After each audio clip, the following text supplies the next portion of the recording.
Hi, and welcome to today's program of Between Friends. We're talking all about witchy stitching. You're probably wondering what that is. Of course, you know what that is. It's all about Halloween. We've had a lot of fun here this week stitching.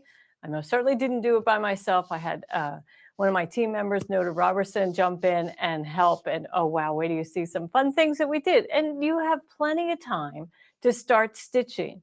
So I love seeing all of you joining us. We have Julie in North Florida, and Cindy is up in South Dakota, and Sigrid from Germany. Thank you so much. My stitching sister in Minnesota, Kathy Colvin, she's ready to get started on some Halloween programs. That's projects, shall we say. So let's go ahead. And today's episode, well, first off, let's go ahead and bring up PowerPoint so you can see exactly what we're going to talk about. So ghoulish fun, some glowing pumpkins, tangled webs, and spooky threads. So, the ghoulish fun is just having some fun, right, with this whole Halloween theme. And, our embroidery machines are the way to bring that theme to life, right? All you need is some great thread and water-soluble stabilizer, and that's a really good start. So let's go ahead and see what products are sponsoring today's episode. And they are, of course, the world's best running metallic thread, Kingstar.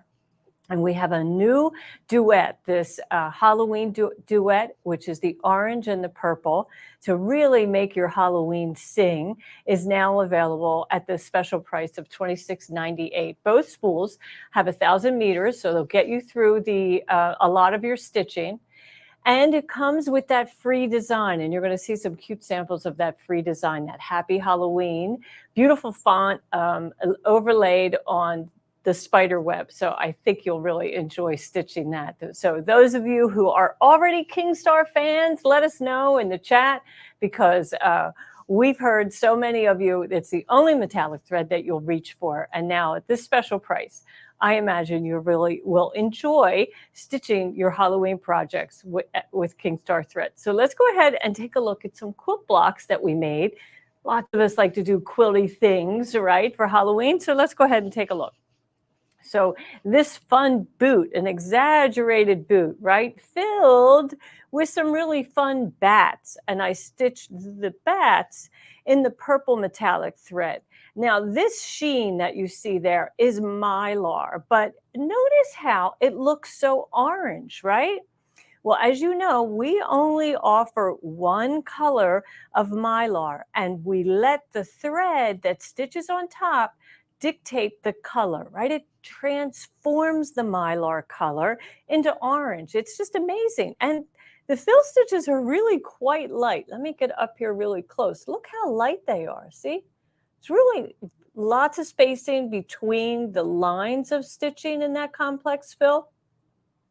And the stitches themselves are kind of long. And that's a great trick to know for stitching with metallic threads, because the longer the thread length, the more sheen you're going to get. And I have some examples of that.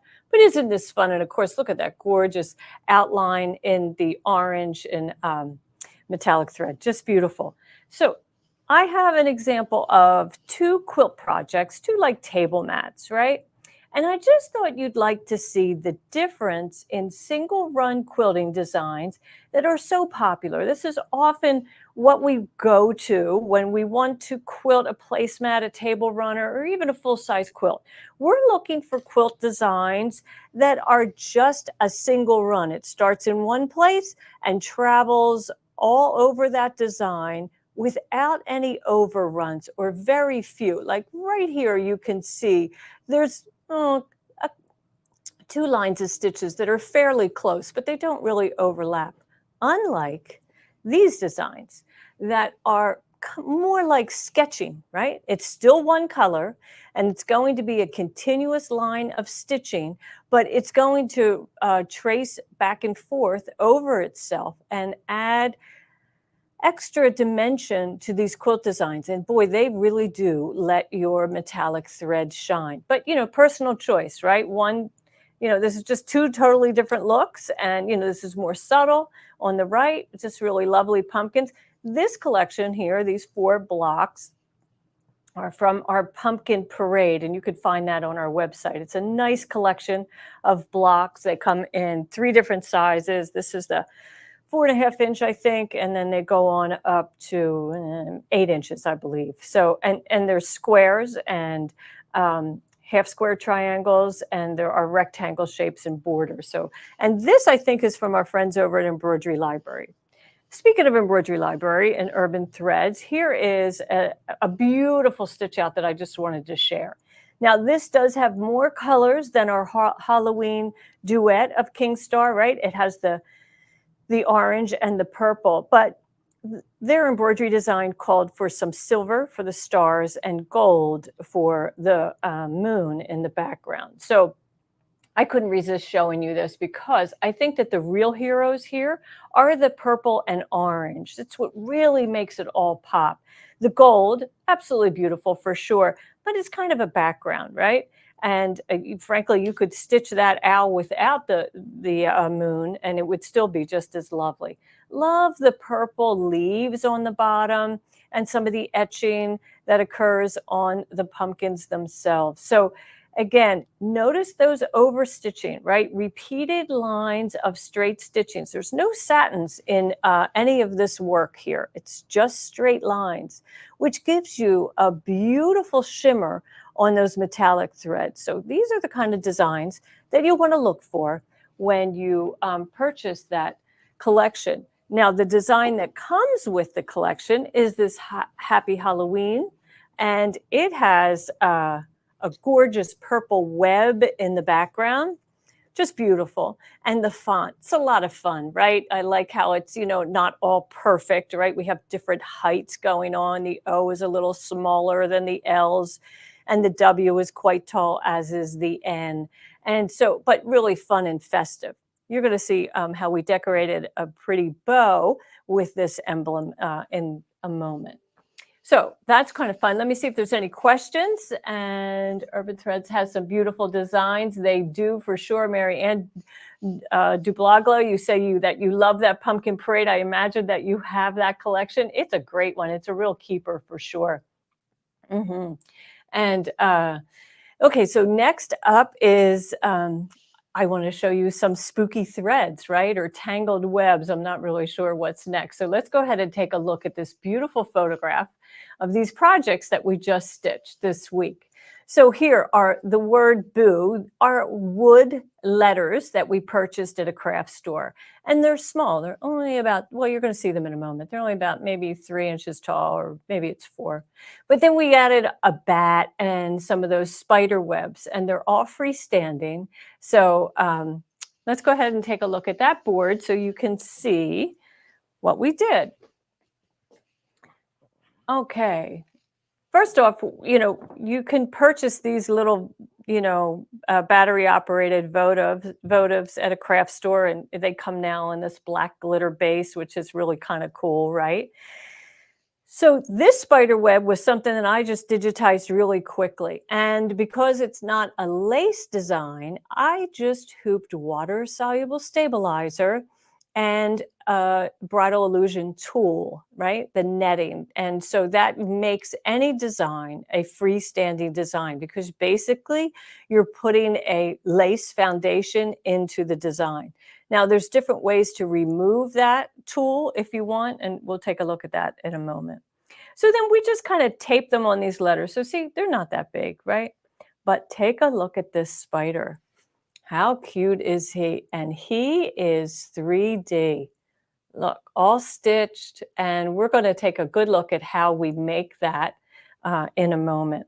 The bats were stitched with our purple metallic thread and also in the bobbin, right? Same same Kingstar metallic in the needle and the bobbin.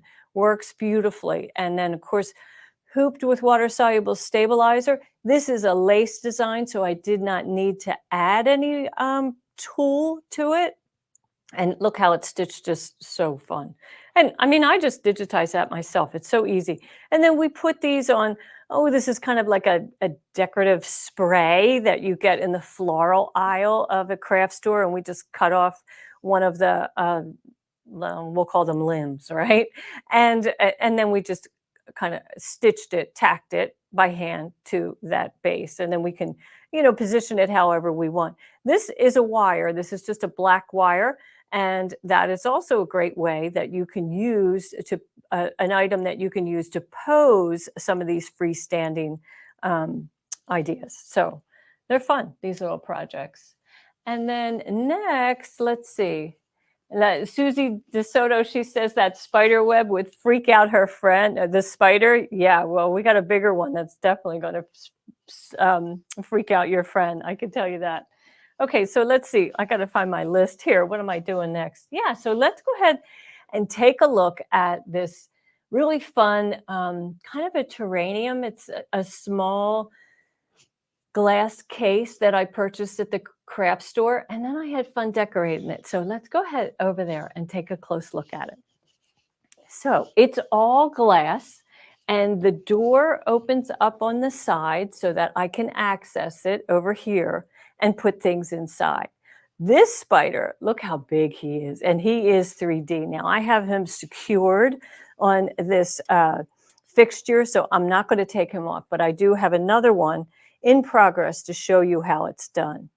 Now, it's glass all the way around, right? So we did add some fabric to the back of this terrarium, mainly because without it, you would have some difficulty seeing all the details that we stitched. So this is just like a plain kind of a, drab color cotton fabric that we thought was just perfect as a backdrop. So that's what we did. We cut it the same size as this space from the top of the roof all the way down and just taped it in place. So we purchased that base on the floor. It's kind of like a moss. And then we stitched all of these spider webs. Now you can see, you really can't see that black spider web there, but he's got a spider on it. And then the bats, okay, you've already seen that. So we hung one inside, and it's on a string that we could use to adjust the position of it. And isn't that fun? He's just kind of there for as long as we need him there.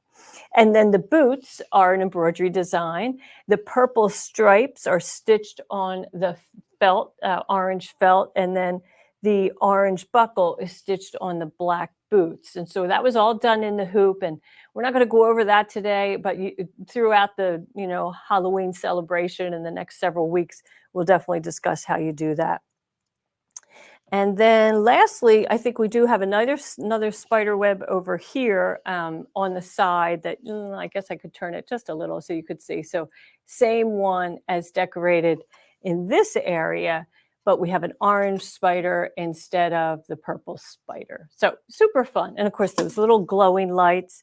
And, my door will open, so I can open that up and turn off those lights when I don't want to have it on. All right, so shall we go ahead and take a look at how we do those spiders? All right. If you don't mind, I'm going to take a sip of water. It is a cool project. Let's see. Evelyn Moore, she says she doesn't care for real spiders, but she could get used to this type. I know, right? I mean, who wants a real spider, right? Not very many people. But, when they're made of thread, they're no harm, right? They're no harm at all. So let's see. Let's go over and take a look at how we make that. Okay. So we got a couple things going on in this tray. Here's our Happy Halloween, and we're going to work on that in a moment. We got all kinds of, let me plug in my iron. Okay, we'll get that ready. Okay, so on the spider, What we do is we embroider 2 spiders identical, but we learned on the second one, we don't need to stitch the legs. So we're just gonna do 2 one whole spider, and then on the second repeat, we're just gonna do the body, right? And as you can see, so this is really the top because that's where the eyeballs are. And then in here, we have created a little puff. So we took the tool, this black tool, and we kind of wadded it up. And then we used the King Star metallic orange and purple and wound it around the tool. And we did the same thing for the piece that goes in the head, right? So that's a smaller piece.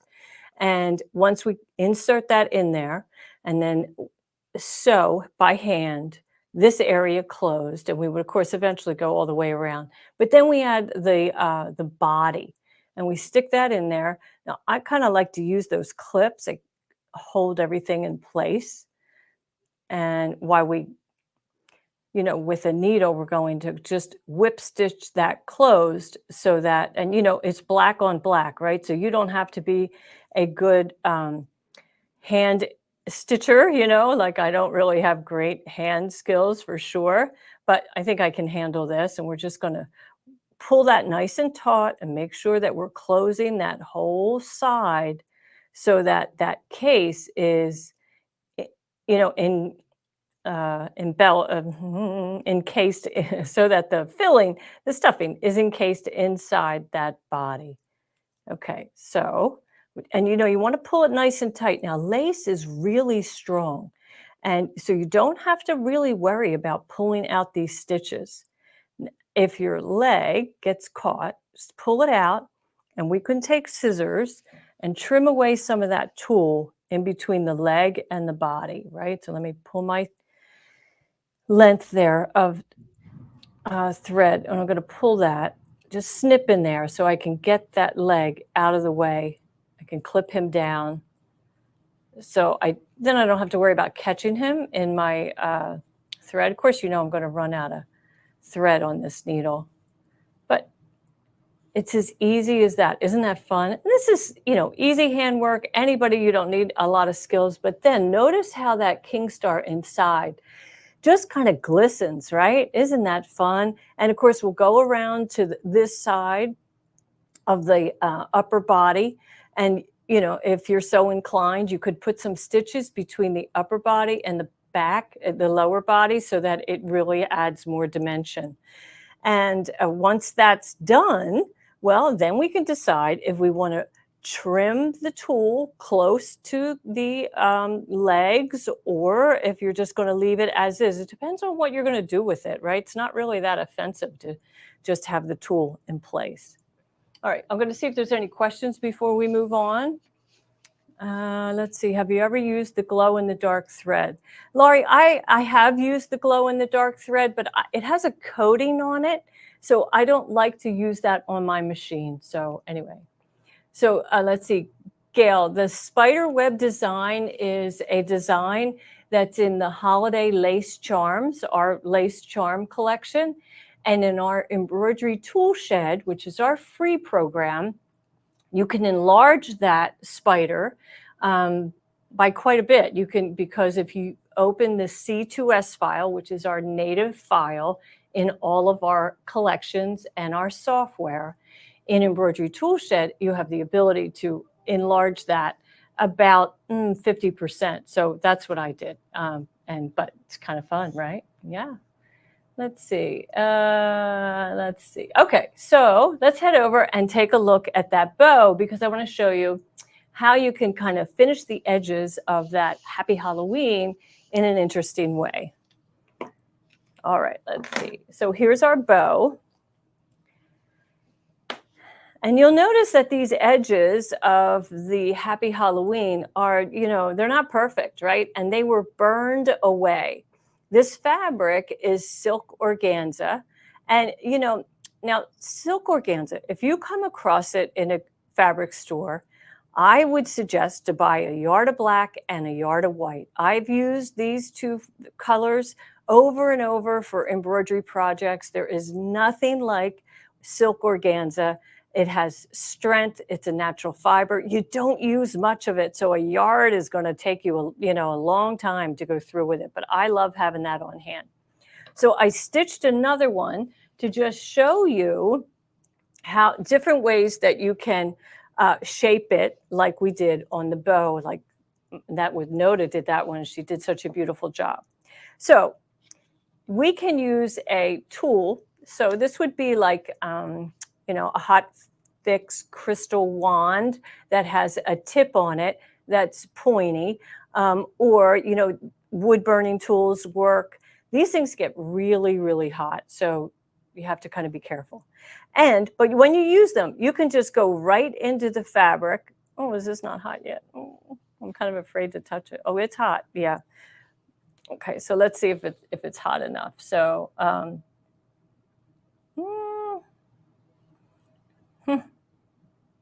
so yeah. So once we get going, notice how it starts to smoke a little bit because it's a natural fiber, and you just kind of work that burning tool right around the thread.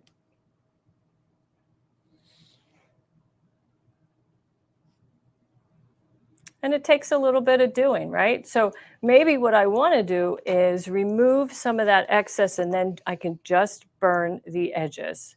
And I'll show you what I mean. So that would be a different method than just, poking a hole in it.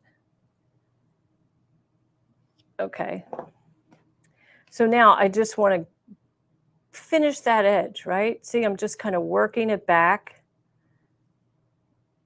and taking a little bit of time. Now your point may get a little gunked up, but you can take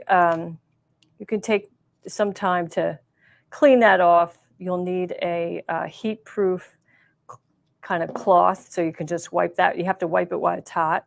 But I love how you get this unfinished or kind of organic look to the fibers, and it really looks kind of spooky. Wouldn't you agree? Let's go ahead and get rid of that. Yeah, so a straight edge is probably not going to have the same ghostly appeal as these burnt edges will. And always work with some water near you, right? No matter what, if you're working on some kind of fibers that you're burning, I always suggest either doing it at the kitchen sink or having a bowl of water nearby so you can dunk the fabric in there if things become out of control, right? That would be horrible. So here we go. We're just kind of having a little bit of fun. And it's pretty easy. Now, another way to do this is with actual fire, like with a match. So I'm going to bring my water over to make sure I don't burn the house down. And of course, like a lighter would work well. And, you let it go as far as you want. You can, isn't that fun? Look at that. It just works great. And then just, blow it out when you're ready. But that gives you a really kind of gnarly finish. It really looks burnt. So either way, whichever you prefer, but that would be the fun stuff that you can, use those touches on your Halloween decorations, right? Think, what would Martha Stewart do, right? She wouldn't just go with a straight edge for sure. Yeah, let's see. Anna Seidel says you could use a ball of foil to clean that heated tool. You sure could. That's a great tip. Thank you. Would you use a topper when you stitch the design? Nope, definitely wouldn't use a topper for this application. I use the Sew and Wash, which is our mesh type of water-soluble stabilizer. That's going to give you the strongest hold for any type of lace. And then when you just wash it away, it's all gone. Toppers are really used on fabrics that have nap, right? We want to hold down that nap during the embroidery process. So because there's no nap on that organza, or if I'm stitching, like freestanding lace, then I wouldn't need that for sure. Okay, so here, let me move that away. Good thing we didn't set off any smoke alarms, right? And then we'll take a look at different stitch types.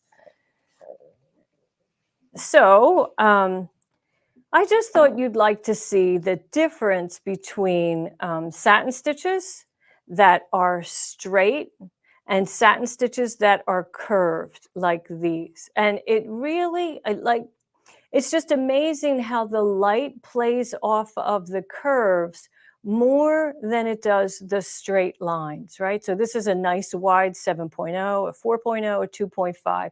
But if you really want impact, then go ahead and use some varying widths of the satin stitches to really give it dimension. On complex fills, this is like a sheet of ice, right? Right here, it looks like a sheet of ice. So you definitely see some shimmer, but look at the shimmer that you see on that complex fill. I mean, that's totally different. And so when you are adding some interesting shapes and textures to the embroidery design, that's when you can really show off your metallic thread. So just straight line stitching, again, we would want to, like I showed you in those quilt blocks, you want to have multiple rows so that you really see it. Same with the orange, no different here, right? No different here. But look at on that complex fill down here, you really see the play in that area. It's beautiful threads, and they all stitch without stopping. So here is just some basic quilting designs that I thought I could show you that really are a great example of straight running stitches, right? Just a little bit of spacing between. But look here where you have what we call thread buildup. The needle intentionally goes back and forth over that one area. It's very eye-catching, and then, of course, draws the eye to the outside of the design. It's really very nice. But when you just have, single runs of color, it's pretty, but it doesn't have the punch or the impact that you would get with stitches that run over themselves, or the complex fills, or the satins that are, curved. So if you're a digitizer, that's what you should look, that's the kind of stitches you should lay down. So let's see, where do we get the Happy Halloween? Well, the Happy Halloween design is what comes with your purchase of the Kingstar Halloween Duet, those two designs. So it's just when you purchase, you'll get an email on how to download that, I think, right? Maybe somebody in my team will tell me it's either then or when you get the thread, there's a link in the box. But anyway, Carolyn Booth, you say it always amazes you to see the difference in the stitch types and colors in a design. Absolutely. I mean, it is, we're fortunate to have all these different types of thread of stitches that when blended make such beautiful embroidery. That's what it's all about, for sure. Yeah. Okay, so next up we want to see, well, let's look at the Kingstar itself, right? Because that's the great stuff. Like I said earlier, it is the world's best running thread. And I'm proud to say that, because we've had commercial embroiderers tell us that. We've had consumers like yourself tell us that. It's fabulous thread. And the purple and the orange just, sing or scream Halloween, shall we say. So what's so great about them? Well, first off, it's made in Japan, and it's made for the kimono industry. So it has a rice paper interior, right? That inner core is made out of rice paper and then wrapped in polyester, and it's just a beautiful thread. So when you purchase any metallic thread, a good test for you to do is to, just let it spool off the cone and see what it does. And if it does that, just these soft, gentle loops, then you have a really great spool of thread. If what you see is straight lines, kinking, kind of curved, laying on top of itself, not just flowing beautifully like you just saw, then you're probably going to experience difficulty when you are stitching. With Kingstar, you don't need a special needle. You don't need to change your tension. You will run it in either a horizontal spool on top of your machine, or you can use a vertical spool pin or a thread holder, and that's your personal choice. On a multi-needle, like on the Baby Lock and Brother multi-needle machines, when I put it on the machine, I put it around that tension disc 2 times at the top. I just put it up there twice, and that's the only special treatment I have to do to it, and it runs like a dream. You most certainly can put it in the bobbin. And for instance, like here's a little fun project that we did. I just embroidered all these little spiders on this tool and then wrapped a white pumpkin in it. And all of these were stitched with purple bobbin thread. The King Star bobbin thread for sure, and in both needle and top. Wind it just like a regular bobbin on your machine, and it'll stitch beautifully for you. This was a design that I just created in our software, and I, spread it out so that it would kind of fill the base and then have some more spiders sticking out of the bow at the top. So fun, easy decoration that you can do in any colors that, you could do orange or use a different color tool. So how do you store this thread tail? Well, let me show you. So you're going to pull off about maybe 12 inches. And then with your hand, make a loop and then rotate your hand, 3 or 4 times. And then with that whole loop around your hand, grab onto the spool and pull it closed. Oh, and I didn't do that right. Let's do that again. I missed it. Oh my. Okay, we'll do it one more time. So we're going to wind around a couple times, 3 times, and then hold on to the spool. Meanwhile, pull that length. And now it's not going to unravel. And I trim. I like to leave a little bit of a tail, about 2 inches, so that I can see it. And then when I want to release it, it's very easy. I just take like a scissor tip and it's not tight. So I can just, in that loop, pull that, and then I have a free tail that I can then use to thread my machine. So again, so easy, right? We just create 3 loops, and with the loop around your hand, you grab the spool, and then with the right hand, you're pulling on that tail, and that will secure it around the body. And you can use that same method for any spool of thread that you have that doesn't have a storage system like our snap bases that we have for King Star. Like, as you know, King Star, right? It has a snap base. And so we store our thread tails in that area. But on King Star, we use this other method, and easy to use. And I hope that you'll learn that. Simple. Once you do it once you get it down, you'll never have to worry about it again. And let's see, Anita Jackson, you say the little tail is helpful to find it. Absolutely, because, it's a beautiful fine thread, and you need to find that end. So that's what I do. I leave just about 2 inches. It sticks out kind of horizontal away from the spool, so it's easy to find for sure.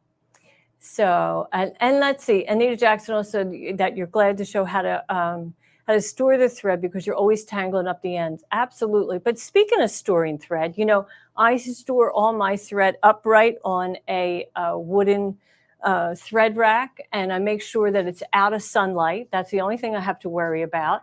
I know some people cover their thread with a piece of fabric so that it doesn't get dusty, but frankly, I use mine an awful lot, so I don't really do that. Yeah. But you could for sure. You just don't want to have it in the sun for sure. And let's see. Okay. And Deborah Tompkins, you won't use any other kind of metallic thread. Well, once you use King Star, you never go back to any other. I mean, it's the most frustrating thing about embroidery is thread breakage, and you don't have that with King Star. So, and King Star and all metallic threads are pricier than your traditional polyester embroidery threads. So you want to depend on its production and how it's going to operate. So it's awesome. Okay, so what's coming up next at Dime? I'm sure you want to know. First off, we have Ashley Jones. She'll be here on September 19th, back with Software Success. That's the Tuesday, right? She's always here on the first and third Tuesday of the month. And it is just delight to have her here. Oh, my goodness, she's so talented. And we all learned so much from Ashley.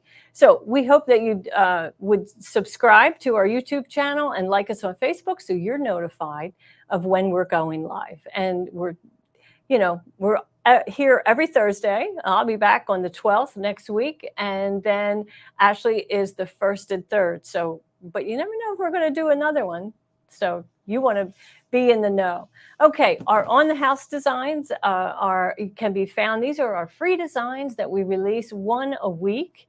And you can find them at dzgns.com. Just go to embroidery free designs and you'll find all of them there.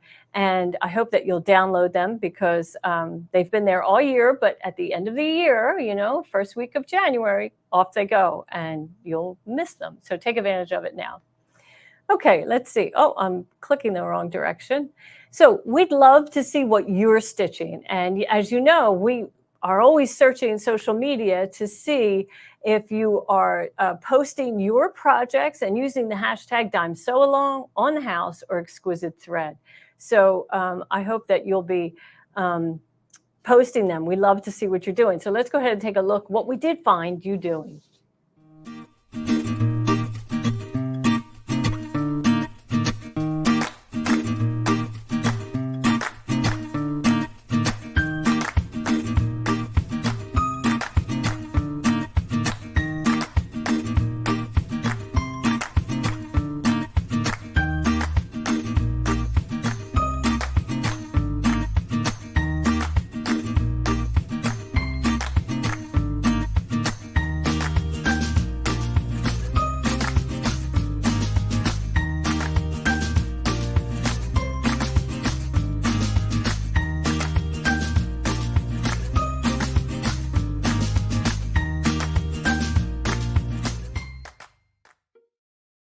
So if you didn't see your posting, maybe it's because you didn't use these hashtags. So please, we encourage you to share your projects.